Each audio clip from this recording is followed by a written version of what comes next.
अस्सलाम वालेकुम। वासलाम वदा कैसा है? हाँ वा खैर सफा बारी। हाँ अरे छा ॾिसो था हिन में? अंदाज तोता है न तोतन के तो ॾिसां हेॾे वेठा आहिनि।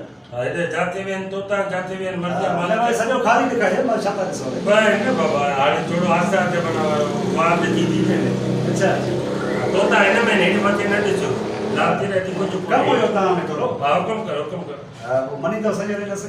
हाँ ॿुधायो न कहिड़ो कमु आहे तोता खपनि मूंखे।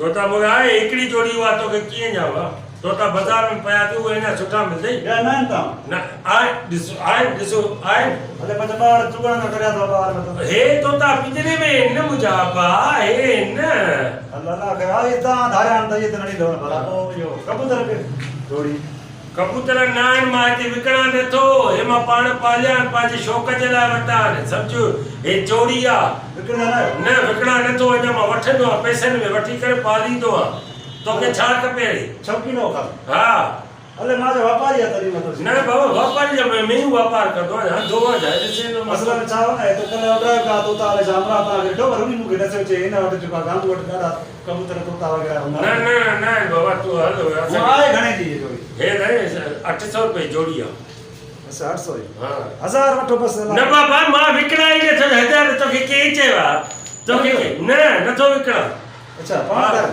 हो त बाज़ार में मिलनी था ओॾा वञी वठी आ उते हले घणे मिलंदा जोड़ी? अलाए घणे उहो पाण वञी ॾिसे न 700 जोड़ी आहे 800 बि आहे 1000 रुपए विझी बि आहे जेके वठ हेड़ा हूंदा या वेठा हूंदा?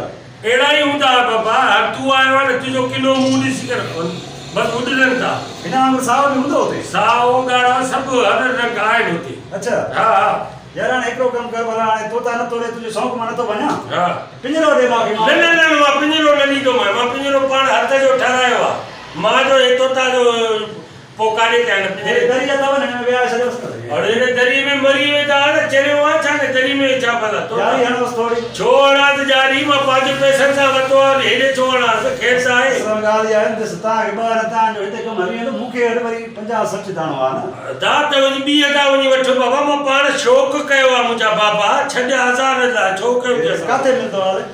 बाज़ार में मिलंदो आहे छो तंग थो करे यार छॾ वञ बाबा हल पंहिंजो कमकार कर हिन में मथे माना माण्हू बि वेही सघे थो रही सघे थो माना करी वरिता तोतन जो हल गरीब तुंहिंजो कहिड़ो कमु आहे महांगा आहिनि तूं न वठी सघे अंब वरिता थी किलो कढी न महांगा ॾाढा। पोइ बाक़ी अंब न खाई सघे तोता वठिजे आप न पले जे कुता दा कुकड़ वेठो कुकड़? न आहिनि कुकड़ तोता आहिनि हिन में तोता हूंदा आहिनि अच्छा हिन में कुकड़ न वेंदा? न छा थो ॾिसे कयो मूंखे हे ॾियो न न कंदो बस न जा मां न कर तूं हल हलण जी कर न बाबा तूं हल अल्लाह 1000 दे। न हे मूंखे 1000 जी यार ज़रूरत मां तोखे चवाई नथो न तूं हल हल अलाए केरु अचनि था माण्हुनि जो अजीब कमु आहे यार दिमाग़ी कमु नथो करे तोता पंहिंजे शौक़ जे लाइ वरिता 1000 रुपयो कढी बीठो आहे वञी ॿाहिरां वठी अचो चरियो करे